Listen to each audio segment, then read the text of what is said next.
Buenos días. ¿Qué es lo relevante de los textos de Leucovis y Duchaski para la cátedra? Fíjense, tanto uno como otro u otra analizan qué pasó con las instituciones a partir de determinadas políticas que se han desenvuelto en los últimos años.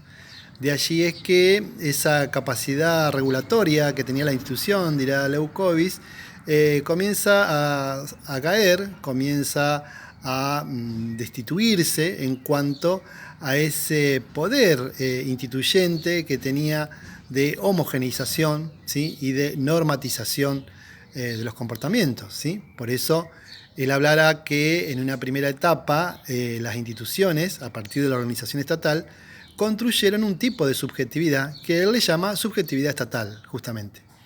Y que a posteriori de las políticas neoliberales de los 90 para acá, se va constituyendo otro tipo de subjetividad que él llamará justamente posestatal, en el sentido de que estas instituciones ya no marcan como antes o, en todo caso, se sufre de otra manera, ¿sí?, ese marcaje y esa normatización. Entonces, él enunciará una categoría que nosotros utilizamos, que es esta idea de escuela galpón. En esta escuela galpón, dirá Leucovis, ya no se diferencia el adentro del afuera. Fíjense que, bueno, Duchaski lo plantea en su texto, en el inicio de la escuela sarmientina, esta cuestión estaba bien delimitada, ¿sí? O sea, que había que ingresar a la escuela para ser parte de la cultura, ¿sí? Y ahí están todos los ritos, ¿sí?, y prácticas que ustedes ya conocen o han estudiado en otros campos. Aquí en la escuela Galpón, esta diferenciación entre el adentro y el afuera ya no está tan claro. Además, de alguna manera también él nos invita a dejar caer algunos supuestos, ¿sí?, en el sentido de que, bueno, durante muchos años el docente entendió de que este alumno que tenía enfrente tenía determinadas características, de las cuales, bueno, lo único que tenía que hacer este profesor, esta profesora, es llevar adelante su planificación, ¿sí? Y si había algún tipo de anomalía, podríamos decir así, bueno, eso es culpa del alumno. Aquí hay un desacople, dice Leucovis, ¿sí? Ya no tenemos que suponer nada. Ya no tenemos que suponer que este alumno, esta alumna, por ejemplo, sabe leer y escribir, tiene determinadas conductas o hábitos, como se decía antes, y esto nos obliga a nosotros a empezar todos los días de nuevo. O sea que como que cada día hay que recrear, digamos, las condiciones para la posibilidad de un encuentro. En el caso de Duchaski, ella, analiza cuatro grandes ejes, que tienen que ver con la revisión de nuestras prácticas.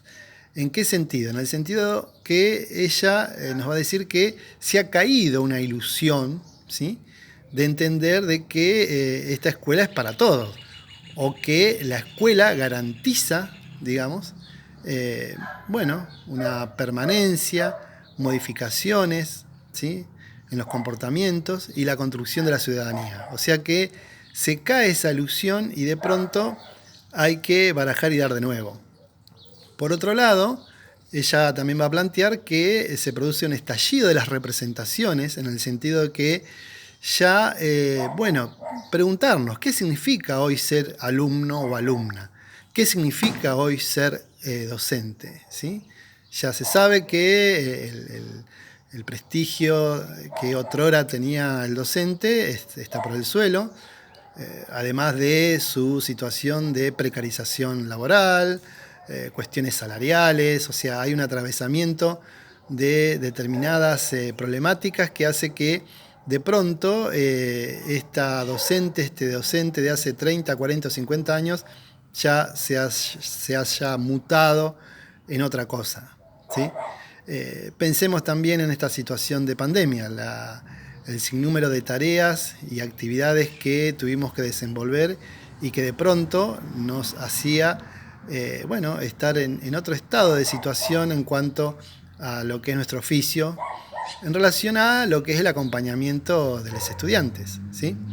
Por otro lado, Duchaski va a plantear de que, bueno, hay nuevos pliegues de la conflictividad social, que esto significa que, bueno, concretamente hay otros problemas, hay otras problemáticas que atraviesan lo escolar y que, de nuevo, 20, 30, 40 años atrás no conocíamos. Problemáticas del tipo de, como ya lo habrán leído o intercambiado en los prácticos, los embarazos adolescentes, la violencia escolar. Y fíjense que si nosotros hablamos de embarazos adolescentes, bueno, es una problemática que tenemos que atender prontamente e incluso proyectos como la ESI en las escuelas tienen que poder garantizarse para, bueno, avanzar hacia, bueno, otros modos de relaciones, otros modos de vínculos, otros modos de construcción de la subjetividad. Y finalmente, cuando la autora refiere a, bueno, cómo nos paramos frente a la gestión, nosotros podremos decir también cómo nos paramos frente al oficio, significa decir o pensar si lo hacemos desde el lado de la fatalidad o desde el lado de una postura ética. ¿Qué significa pararse desde la fatalidad? Significa pensar que acá no se puede hacer nada, ¿sí? Es esta queja permanente que a veces se escucha en las instituciones de, bueno, yo ya hice todo, según el nivel, bueno, si los padres no vienen a las reuniones, yo no puedo hacer nada. Si vamos a los niveles medios, ¿sí? Incluso superior también, si los chicos no se ponen las pilas, yo ya lo hice todo, ¿sí? Y en esta queja se vuelve, digamos, a esta ilusión de todavía querer encontrar ese alumno ideal, ¿sí? Finalmente, la idea de la ética, ¿no? O encarar la gestión o el oficio desde una postura ética, es justamente como también ya lo hemos mencionado a Estanislao Antelo cuando él dice hay que trabajar con lo que hay y dejarse de jorobar. Trabajar con lo que hay no es una postura de resignación, decir, bueno, es lo que me tocó, sino que uniéndolo a lo que plantea Leuckovis, es justamente pensar cada día como un día nuevo, y si bien uno, por supuesto, que tiene una planificación y tiene una orientación en la tarea, no hay que dar por nada su puesto, ¿sí? Hay que lograr enganchar, enlazar al pibe, a la piba, en lo que es la aventura del conocimiento, del saber, y pareciera que en esta etapa hay que repensarlo todo permanentemente. Esto no significa que hay que inventar la rueda, sino que frente a esta situación, podríamos decir que la demanda o, digamos, las tareas que por ahí tenemos que desenvolver como docentes ya tienen otro cariz. Bien, esto fue elementos generales, digamos, de estos autores.